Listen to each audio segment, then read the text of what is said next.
बिस्मिल्लाहिर्रहमानिर्रहीम। अस्सलाम वालेकुम नाज़रीन, आप यूट्यूब चैनल देख रहे हैं। मैं इमरान खान हूँ। तारीख़ी खुशी का मौका, ओवरसीज़ पाकिस्तानियों को जश्न मनाना चाहिए। ऐसा मौका बहुत कम मिलता है। वो पाकिस्तान के लिए बड़े फ़िक्रमंद रहते हैं, हमेशा राब्ते में रहते हैं। बहुत सारे ओवरसीज़ पाकिस्तानी, मैं नाम भी नहीं जानता, वो बाहर से फ़ोन करते हैं, मैसेज करते हैं, और मैंने उनके पैगामात में जो फ़िक्र देखी पाकिस्तान के बारे में, वो नॉर्मली हम यहाँ पे रहने वाले लोग उस तरह से पाकिस्तान के बारे में फ़िक्रमंद नहीं होते। वो दूर है ना, दयारे गैर में है, समंदर पार है, तो उनको ज़्यादा फ़िक्र है पाकिस्तान की। पाकिस्तान उनको याद भी ज़्यादा आता है, उनके प्यारे यहाँ पे रहते हैं, तो उनके लिए बहुत बड़ी खबर है। आज उनको जश्न मनाना चाहिए, इकट्ठे हों, सेलिब्रेट करें, खुशी मनाएं और दुआ करें कि जल्द वो दिन आए जिस दिन वो अपना ये हक़ इस्तेमाल करेंगे। ओवरसीज़ पाकिस्तानी जो पाकिस्तान को बहुत ज़्यादा संभाला देते हैं, हर मुश्किल वक्त में काम आते हैं। पाकिस्तान में उनका भेजा हुआ पैसा पाकिस्तान की लाइफ लाइन की हैसियत रखता है। उस बारे में मैं बताऊंगा कि उन्होंने क्या किया और कौन सा एक नया रिकॉर्ड कायम कर दिया ओवरसीज़ पाकिस्तानियों ने। वो रिकॉर्ड मैं आपको बताऊंगा और ये बहुत बड़ी कामयाबी है, और एक बैनुल अक़वामी रिपोर्ट भी बहुत बड़ी आ गई है पाकिस्तान के बारे में, वो भी आपके सामने शेयर करूंगा। लेकिन पहले आप ये देखें कि खुशखबरी है क्या। इसको बाबर एवान साहब ने, अभी जब मैं वीडियो कर रहा हूँ थोड़ी देर पहले, उन्होंने अनाउंस किया है। बाबर एवान साहब का ट्वीट मैं एग्जैक्टली आपको पढ़ के सुनाता हूं। बैरून मुल्क मुकीम पाकिस्तानियों को मुबारकबाद। 73 साल बाद ओवरसीज़ पाकिस्तानीज़ के राइट ऑफ वोट का बिल पाकिस्तान की कौमी असम्बली ने मंजूर कर लिया है। अपोजिशन ने वोटिंग का बाइकआउट किया और बिल की मुखालफत भी की। याद रखना आपके साथ कौन मुखालफत कर रहा है। ओवरसीज़ पाकिस्तानी इस बात को याद रखें और इसको अपने दिमाग में रखें कि कौन आपको वोट का हक लेकर दे रहा था और कौन आपको वोट का हक देने की मुखालफत कर रहा था। यह रिकॉर्ड के ऊपर रहेगा। पहले उन्होंने मुखालफत की और फिर बाइकआउट कर दिया। अब बिल सेनेट ऑफ पाकिस्तान में पेश होगा। सेनेट में आपको पता है अक्सरियत है, और सेनेट के चेयरमैन सादिक संजरानी हैं, और वहां पे मामला जो है वो हुकूमत के ऑलमोस्ट कंट्रोल में है। तो ये खबर कि ओवरसीज़ पाकिस्तानियों को एक बड़ा मरहला कौमी असम्बली से उनके राइट ऑफ वोट का हक मिल गया है। अब इसके ऊपर मैं आपको मुबारकबाद दे रहा हूं कि आज के बाद जब कभी इलेक्शन होंगे पाकिस्तान में, आप जिस मुल्क में मौजूद हैं, जहां मौजूद हैं, वहीं से वोट कास्ट करेंगे और आपका वोट फैसला करेगा पाकिस्तान के मुस्तकबिल का। अब मैं इतना जोर क्यों दे रहा हूं? लोग समझते हैं ओवरसीज़ पाकिस्तानी थोड़े से हैं, क्या कर सकते हैं। नहीं, ना ये थोड़े हैं और ना ये कमज़ोर हैं। मैं डाटा आपके सामने रखता हूं। देखें, पहले जरा थोड़ा सा इसको टेक्निकली आप समझें। 2013 में यानी ये कैसे एक ट्रंप कार्ड साबित होगा, कैसे ओवरसीज़ पाकिस्तानी का वोट पाकिस्तान के इलेक्शन में फैसला कुन रोल प्ले करेगा आने वाले इंतखाबात के अंदर, मैं आपको समझाता हूं। 2013 के इंतखाबात में टोटल वोट जो नून लीग को पड़े वो 1 करोड़ 48 लाख के करीब थे, इससे थोड़े कम थे, 1 करोड़ 48 लाख। पीटीआई को जो वोट पड़े वो 75 लाख थे। जो वोट पीपल्स पार्टी को पड़े वो 68 लाख थे। अब 2018 के इंतखाबात में आ जाएं। 2018 के इंतखाबात में जो वोट पाकिस्तान तहरीक इंसाफ को पड़े वो 1 करोड़ 69 लाख थे। इतने वोट पहले किसी पार्टी को ऐसे नहीं पड़े। 1 करोड़ 69 लाख वोट पाकिस्तान तहरीक इंसाफ ने ले लिए, लेकिन 2/3 अक्सरियत नहीं बना पाई। ये जरा गौर तलब बात है, क्योंकि बहुत सारी सीटें पीएमएलएन ऐसी जीत गई जहां पे वो चंद हज़ार से जीती, 2000, 4000, 6000 ऐसे वो जीती। पीटीआई वो सीटें हार गई और हुआ ये कि वो अक्सरियत नहीं बना पाई और उनको एक कोलिशन गवर्नमेंट बनानी पड़ी। गौर करें कि 1 करोड़ 48 लाख वोटों के साथ नून लीग की 2/3 अक्सरियत, जबकि 1 करोड़ 69 लाख वोटों के साथ पाकिस्तान तहरीक इंसाफ की बमुश्किल अक्सरियत। इसको जरा टेक्निकली आप समझें कि पीटीआई हर जगह पे दूसरे नंबर की जमात जरूर रही, हर सूबे के अंदर उन्होंने वोट लिए, लेकिन पीएमएलएन से कुछ सीटें या पीपल्स पार्टी से या बाकी जमातों से कुछ सीटें वो बहुत छोटे छोटे मार्जिन से हारे हैं। ये जो छोटा छोटा मार्जिन है, इसके बारे में मैं आपको अभी बताता हूं। ये 2018 का इलेक्शन मैंने आपको बताया, 90 लाख ऐसे जो वोटर हैं, जो तारकीन वतन हैं, जो समंदर पार पाकिस्तानी रहते हैं, जो ओवरसीज़ पाकिस्तानी हैं, उनकी तादाद है 90 लाख।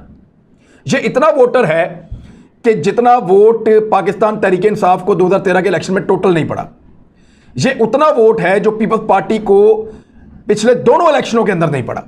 90 लाख वोटर ये ओवरसीज पाकिस्तानी पड़े हैं। और इनको आज तक वोट देने का हक ही नहीं दिया गया। सिर्फ एक दफ़ा इनको मौका मिला था और वो मौका इनको दिया था साकिब नसार साहब ने 2018 के जो 35 ज़िमनी इंतखाबात हो रहे थे इलेक्शन के बाद, उसमें कौमी और सूबाई असम्बली के।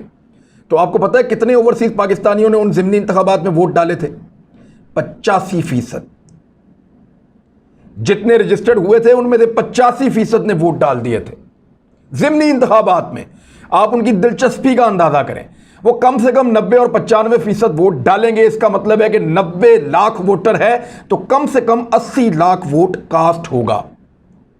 ये 80 लाख वोट जो कास्ट होगा ये फैसला कुन वोट है, और ये वोट वो फर्क खत्म कर देगा जहां पे 2000, 4000, 6000 का फर्क आ रहा है। अगर कोई पार्टी जीत रही है या हार रही है, उसके अंदर ये बड़ा इंपॉर्टेंट रोल प्ले कर सकता है।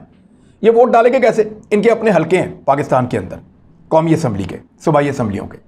ये जहां भी रहते हैं ये वहीं से वोट डालेंगे अपने सूबाई असम्बली के और अपने कौमी असम्बली के मेंबर को, जो इनको पसंद है, जिसको डालना चाहें।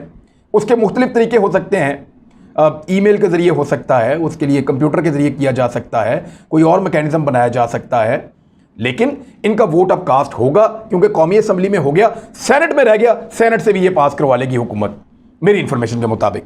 तो अच्छी बात यह है कि ओवरसीज़ पाकिस्तानियों को वोट का हक मिल रहा है। अब ये ज़्यादातर कहाँ रहते हैं, ज़रा गौर कर लें। सऊदी अरब में रहते हैं कोई 26 लाख, कोई 15 लाख के करीब रहते हैं यूएई में, फिर बरतानिया में 12 लाख हैं, अमेरिका में 4.5 लाख हैं, ओमान में 2.5 लाख हैं, कनाडा में कोई 2.25 लाख हैं, कतर में कुछ 1.25 लाख हैं, फ्रांस में कुछ 1,20,000 हैं, इसी तरह इटली में 1,20,000 हैं, कुवैत में, बहरीन में, जापान में, ऑस्ट्रेलिया में, जर्मनी में, दुनिया के हर मुल्क के अंदर बेशतर जगहों के अंदर पाकिस्तानी रहते हैं।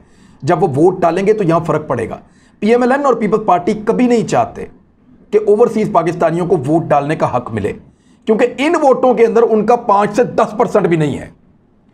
ओवरसीज़ पाकिस्तानियों में जो सबसे मकबूल पाकिस्तानी है वो Imran Khan, prime minister of Pakistan, और दूसरे नंबर पे परवेज़ मुशर्रफ साहब हैं।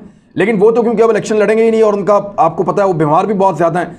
लेकिन ओवरसीज़ पाकिस्तानियों को वोट का हक मिल गया है और ये वोट पाकिस्तान तहरीक-ए-इंसाफ को पड़ भी जाएगा, ये सब जानते हैं। इसीलिए सारे उसकी मुखालफत कर रहे थे, लेकिन इन्होंने एक बिल पास कर लिया है और सेनेट के अंदर से जब करेंगे तो अगला मैकेनिज्म बनेगा और फिर ओवरसीज़ पाकिस्तानियों का वोट अगले इंतखाबात में फैसला कुन साबित होगा। अब वर्ल्ड रिकॉर्ड इन्होंने क्या लगा दिया पाकिस्तान का, हमारे पाकिस्तानी भाइयों ने जो समंदर पार रहते हैं, वो ये कि लगातार 11 महीनों तक जो तरसीलाते ज़र हैं, या जिनको आप कहते हैं कि फॉरेन रेमिटेंस, या बाहर से जो हमारे भाई पैसा कमा के पाकिस्तान में भेजते हैं बैंकिंग चैनल के थ्रू, हुंडी नहीं, 2 नंबर तरीका नहीं, बैंकिंग चैनल के थ्रू जो पैसा भेजते हैं, वो पैसा जो है वो $2 अरब से जायद 11 महीने हो गए लगातार आ रहा है। यानी हर महीने $2 अरब से जायद आ रहा है, हर महीने अगले महीने फिर $2 अरब से ज़्यादा, फिर $2 अरब। ये बहुत बड़ी कामयाबी है पाकिस्तान की, और 30% ज़्यादा पैसा पाकिस्तानियों ने पिछले 11 महीनों में भेजा है। यानी क्यों कर रहे हैं वो ऐसा, वो पैसा पाकिस्तान में क्यों भेज रहे हैं? उनको अब इस बात पे यकीन है कि हमारा पैसा ज़ाया नहीं होगा। उनको ऐसा लगता है कि पाकिस्तान में हमारा पैसा महफूज है। इससे पहले उनको ये लगता नहीं था कि पाकिस्तान में हमारा पैसा महफूज है। वो ये देखते थे हमारे हुक्मरान पैसा लेकर बाहर आ रहे हैं इन मुल्कों में जहाँ पे हम रहते हैं, तो हम पैसा अपने मुल्क के अंदर क्यों भेजें? नवाज शरीफ का पैसा बाहर, उसके बच्चों का पैसा बाहर, पीपल्स पार्टी की क़यादत पैसा लेकर बाहर, उनके घर बाहर, उनकी जायदादें बाहर। उन्होंने कहा नहीं जी, हमने नहीं निकालना पैसा, यहाँ से नहीं भेजना पाकिस्तान। जब वहाँ के हुक्मरान नहीं वहाँ पर रखते पैसा तो हम क्यों रखें?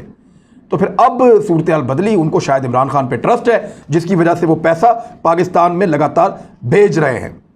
अब 1100 अरब रुपए की इजाफी कमाई हमारी अजनास से होगी, किसानों से। करंट अकाउंट डेफिसिट जो है वो हमारा ऑलमोस्ट ख़त्म हो गया, बल्कि प्लस में चला गया, सरप्लस हो गया $1 अरब। और आगे क्या होने जा रहा है और ये सारा कुछ होने की वजूहात क्या हैं, ज़रा JP मॉर्गन की एक रिपोर्ट देखें। आपको इससे पहले हमने जो है वो मुख्तलिफ रिपोर्टें बताई थी।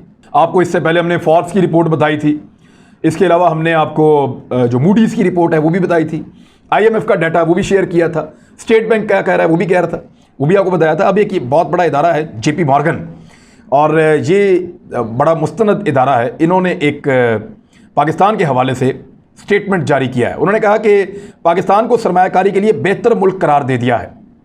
दुनिया के बड़े मालियाती इदारे JP मॉर्गन ने पाकिस्तान को सरमायाकारी के लिए बेहतर मुल्क करार दे दिया और कहा है कि रवां साल पाकिस्तान का GDP 4.7% होगा। बहुत बड़ी कामयाबी, कहाँ नेगेटिव लोग समझ रहे थे, कहाँ 4.7% पे जा रहा है। तफसीलात के मुताबिक दुनिया के बड़े मालियाती इदारे जेपी मॉर्गन ने अपनी रिपोर्ट जारी कर दी है, जिसमें पाकिस्तान को सरमायाकारी के लिए बेहतर मुल्क करार देते हुए कहा गया है कि रवा साल पाकिस्तान का जीडीपी 4.7% होगा और गवर्नमेंट सिक्योरिटीज में रिस्क फैक्टर ना होने के कोई खतरा नहीं है, चाहे पाकिस्तान में पैसा लगाएं, सरमायाकारी करें। यह जेपी मॉर्गन कह रहा है पाकिस्तान के बारे में। और इसके ऊपर जो है उन्होंने बहुत सारी और चीज़ें भी शेयर की। उन्होंने कहा कि जो आइंदा साल जो माशी हुजम है पाकिस्तान का, यानी जो मईशत है पाकिस्तान की, वो इतनी फैलेगी कि वो बढ़ के 329 अरब डॉलर तक पहुंच जाएगी। और ये मुल्क सरमायाकारी के लिए एक बेहतर मुल्क है। यहाँ पे जाइए, पैसा लेकर जाइए, यहाँ पे इन्वेस्ट कीजिए, आपको अच्छा रिटर्न मिलेगा, अच्छा मुनाफा मिलेगा पाकिस्तान में काम करने से। फिर एक सेहत के लिए बेहतर डेस्टिनेशन पाकिस्तान को पहले ही करार दिया गया है। कोविड के बाद बहुत बड़ी तादाद में सयाह पाकिस्तान का रुख करेंगे अगले साल से। दूसरा, माहौलियात के हवाले से पाकिस्तान की अचीवमेंट है। ज़राअत में पाकिस्तान आगे निकला है। ओवरसीज़ पाकिस्तानी हम पे बहुत मेहरबानी कर रहे हैं, बड़ा एतबार कर रहे हैं अपनी क़यादत पे और अपने मुल्क के ऊपर, और अपने मुल्क में पैसा भेज रहे हैं। उसके बदले में उनको वोट का हक भी दिया जा रहा है। और अल्लाह ताला की मेहरबानी भी शामिल हाल है कि कोरोना से जब दुनिया भर की मईशतें तबाह हो रही हैं, तो पाकिस्तान उसके अंदर उभर के सामने आ रहा है। ये बहुत बड़ी खुशखबरी है। मैं बहुत खुश हूँ, मुझे बहुत मज़ा आ रहा है, बहुत अच्छा लग रहा है कि मेरे वो ओवरसीज़ भाई जो रोज़ाना हमसे पूछते हैं और बड़ी बेबसी के साथ पूछते हैं कि सर हम क्या कर सकते हैं, हम क्या रोल प्ले कर सकते हैं। बहुत सारे ओवरसीज़ पाकिस्तानी ये कहते हैं, सर अब पाकिस्तान में आप बताएं हम ऐसा क्या काम करें, हम ये चाहते हैं, हमें को गाइड करें, हमें बताएं, हम पाकिस्तान के लिए कुछ अच्छा करना चाहते हैं। और रब्ता करते हैं लोग। मैं अब उनको क्या कह सकता हूँ, वो तो गवर्नमेंट के काम होते हैं, ये हमारा तो काम नहीं। हमारा काम सिर्फ इन्फॉर्मेशन देना। हम इन्फॉर्मेशन दे सकते हैं, बता सकते हैं कि ये बुरा और ये अच्छा है। लेकिन मैंने उनके अंदर दुख तकलीफ उनके अंदर महसूस की है पाकिस्तान को लेकर, तो अब वो एक और काम कर सकते हैं, वो वोट दे सकते हैं अपने मर्जी के आदमी को। और याद रखिएगा, ये जो ओवरसीज़ पाकिस्तानी है ना, इनको बड़े जलसे से कोई फ़र्क नहीं पड़ता, इनको ताकत के साथ कोई फ़र्क नहीं पड़ता, इनको पटवार खाने और पुलिस से कोई फ़र्क नहीं पड़ता, इनको देगों कीमे वाले नान और इनको जो है वो बिरयानी से कोई फ़र्क नहीं पड़ता, इनको तब्दीली के खोखले नारों से भी कोई फ़र्क नहीं पड़ता। इनको फ़र्क पड़ता है सिर्फ इनकी सोच से। ये देखेंगे कि प्रैक्टिकली पाकिस्तान को कौन बेहतर बना रहा है और किस पे एतबार किया जा सकता है, ये उसको वोट डालेंगे। क्योंकि ये समझदार हैं, क्योंकि ये पाकिस्तान से दूर हैं, क्योंकि ये पाकिस्तान के बारे में ज़्यादा बेहतर फैसला कर सकते हैं। इनके ऊपर आप कोई दबाव नहीं डाल सकते। देखिए ना, यहाँ पे जो वोटर है वो दबाव में है, किसी का पर्चा है, किसी का पटवार खाना है, किसी की कचहरी है, किसी का कुछ है, सबके अपने अपने मामलात हैं। पूरी का पूरा कबीला दबाया हुआ है जी, इधर वोट डाल दें, इधर वोट डाल दें, लोग मजबूरन डालते हैं। सिंध में और दूर दराज इलाकों में तो ऐसे है कि वो जो वोटर हैं उनके ID कार्ड जो हैं वो वडेरों के पास पड़े हुए हैं, वो साल के बाद उनको ID कार्ड 5 साल बाद देते हैं, जाओ जाके वोट डाल के आओ। ये हालात हैं कई इलाकों में तो। लेकिन इनको आप ये नहीं कर सकते, ये अपनी मर्जी से वोट डालेंगे, चाहे ये जहाँ के भी रहने वाले हैं। इसलिए इनको इनकी मर्जी के वोट को डालने के लिए इनको हक देने के खिलाफ थी बड़ी पॉलिटिकल पार्टीज। लेकिन इमरान खान साहब ने वादा किया था, काबीना की हर मीटिंग इस बात से वो शुरू करते थे, तो हो गया। ओवरसीज पाकिस्तानियों, आपको बहुत मुबारक हो और पाकिस्तानियों को भी बहुत मुबारक हो। ये आपके भाई हैं, इनको हक मिलना चाहिए था। अल्हम्दुलिल्लाह उनको हक अब मिल रहा है। अपना ख्याल रखिएगा, अपने इस चैनल का भी। अल्लाह हाफ़िज़।